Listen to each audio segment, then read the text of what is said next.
Bonsoir, nous sommes toujours en direct de Darmstadt, plus exactement à l'ESOC, le centre de contrôle des satellites et sondes de l'Agence spatiale européenne. À mes côtés, Jorge Vago, j'espère que je dis le nom correctement, qui est donc un des scientifiques qui travaille sur le programme ExoMars. Et donc la sonde ExoMars, un de ses objectifs notamment, c'est de détecter le méthane dans l'atmosphère de Mars. Alors pourquoi le méthane est-il plus important qu'un autre gaz? Dans notre planète, le méthane est produit surtout par des micro-organismes, soit vivants aujourd'hui, soit vivants dans le passé. Et donc, il y a la possibilité que peut-être cette méthane a une origine biologique aussi sur Mars. Donc ça intéresse à beaucoup de monde. L'autre possibilité, c'est que le méthane soit le résultat d'un processus plutôt géologique, de réaction de certains minéraux avec de l'eau chaude. Peut-être ça c'est une possibilité plus probable pour Mars, mais quand même, dans tous les cas, il faut de l'eau liquide. Donc ça est toujours une belle possibilité. Et de quelle concentration parle-t-on? Parce que là, on analyse l'orbiteur qui va tourner autour de Mars. ExoMars s'appelle TGO, c'est-à-dire Trace Gas Orbiter. Ça veut dire qu'il s'occupe des gaz qui sont sous forme de traces. Donc, on analyse moins de 1% de l'atmosphère martienne, je pense. Bien sûr, le niveau de méthane qu'on parle aujourd'hui, c'est d'environ 10 parts par milliard, mais on est capable on a une sensibilité d'environ 10 parts par trilliard, on dit comme ça.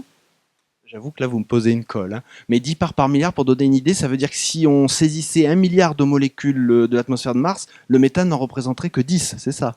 Oui. Et l'autre chose, c'est que nous pouvons faire 1000 fois à 10 000 fois mieux que ça.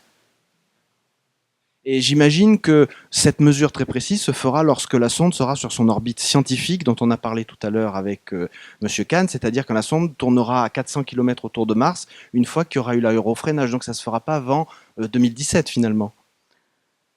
C'est vrai, mais nous aurons l'opportunité aussi d'allumer notre manip pendant pas le refrénage, mais avant.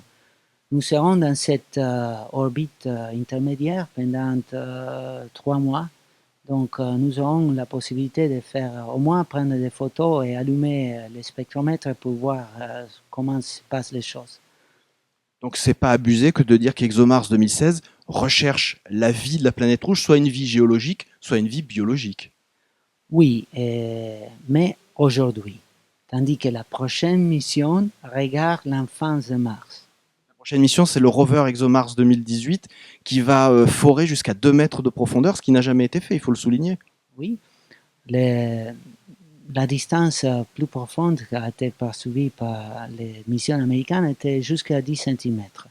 Donc nous pensons que ça sera super important pour avoir accès à des molécules organiques en bon état de conservation. Et lors de cette mission 2018 ou peut-être 2020 s'il y a un report, ExoMars 2016 continuera à jouer un rôle de télécommunication, je crois. Vous pouvez me l'expliquer rapidement pour conclure? Bien sûr, parce que les rovers ont de très petites antennes et donc ils ne peuvent pas se communiquer avec la Terre directement. Donc il faut passer à travers un orbiteur et dans notre cas, ça c'est à l'ETGO. Voilà.